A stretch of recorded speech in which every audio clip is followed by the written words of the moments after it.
Today I'm going to show you guys how to make what our friends have dubbed better than Cinnabon cinnamon rolls.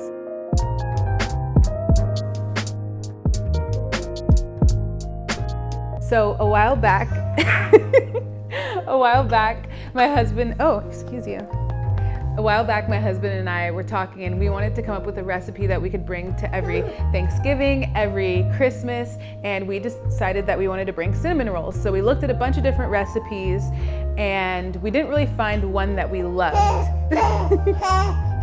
So for this recipe, we took bits and pieces of other recipes that we found and made this one. And I promise you, if you make these, they will be requested at every one of your friends' birthdays, every gathering that you have with your family.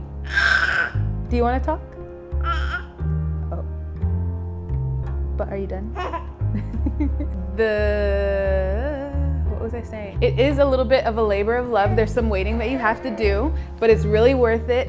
And don't be intimidated. I'm not a professional, so if I could do it, you can do it too. So let's get started. You ready? So the ingredients you'll need are milk, sugar, flour, salt, cinnamon, nutmeg, brown sugar, powdered sugar, unsalted butter, vegetable oil, active dry yeast, baking powder, baking soda, and a bonus ingredient that you'll need is frosted flakes, because we're going to be making an icing that's inspired by Milk Bar's cereal milk. The first step to making our cinnamon rolls is scalding the milk. So in a small pot, combine 2 cups of milk, half a cup vegetable oil, and half a cup sugar. Cook this over medium heat just before a boil and stir it constantly. You'll know when it's done when bubbles start to appear on the edge. Once it's done, remove it and place it on a cooling rack for 45 minutes to an hour or until lukewarm. Pour the scalded milk into a large mixing bowl and add 2 1/4 teaspoons of active dry yeast. Let that sit for a minute and the yeast should start bubbling up. Add 3 1/2 cups of flour and mix it with a dough hook until it's combined. If you don't have a mixer, don't worry, you can use your hands. Just make sure to flour your hands before, because it will get very sticky. I caution you not to overmix it, then you can cover it and let it proof for an hour. Now that your dough has proofed for an hour, we need to add a half cup of flour, half a teaspoon of baking powder, 1 1/8 teaspoons of baking soda, I know, very specific, and 1 tablespoon of salt. You want to mix that until everything is incorporated. And now you're done. You did it. You made the dough.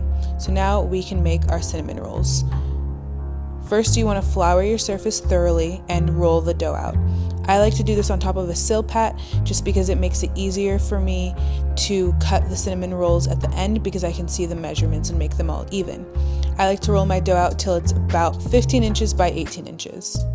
Once your dough is rolled out, you want to add a half cup of softened butter. You want to make sure that the butter is spreadable but not melted, because if it's melted, all of your yummy cinnamon and sugar will slide out and not make it into your cinnamon rolls. Make sure you leave about 1 inch of space without butter to keep your cinnamon rolls from unraveling. Now you want to evenly sprinkle a half cup of sugar, 1/8 cup of cinnamon, a pinch of nutmeg, and a little brown sugar on top of the dough. Roll your dough and try to keep it as tight as possible. Grease a 13 by 9 inch pan. Then you want to cut the ends off of the roll so that you have a flat edge to work with. You want to get 12 even cinnamon rolls, which are about 1.5 inches thick. Then place them into the pan, cover them, and let them proof for another 30 minutes. Preheat your oven to 375 and let them cook for about 13 to 17 minutes. I like to stick a toothpick into the center cinnamon roll just to make sure that it's finished, and they should look nice and golden brown. So for the icing, line a baking sheet with parchment paper and spread 2 1/2 cups of frosted flakes. Bake this at 300 degrees for 15 minutes. Once you remove your frosted flakes from the oven, you want to pour them into a pitcher and combine them with 3 1/2 cups of milk, 2 tablespoons of brown sugar, and 1/4 teaspoon of salt. Stir it well and let this steep for 20 to 30 minutes. After it's done steeping, filter it and pour it into another bowl. Now that we've made our cereal milk, we can move on to making our icing. In a medium bowl, combine 1 pound of powdered sugar, a 1/4 cup of our cereal milk, 1/8 cup of melted butter, and a pinch of salt. This recipe makes a much larger amount than you'll need for your cinnamon rolls. I start with my 1/4 cup of milk and butter and salt, and then I slowly add in the powdered sugar till I get a consistency that I really like. And all that's left to do is drizzle this over your fresh cinnamon rolls and enjoy.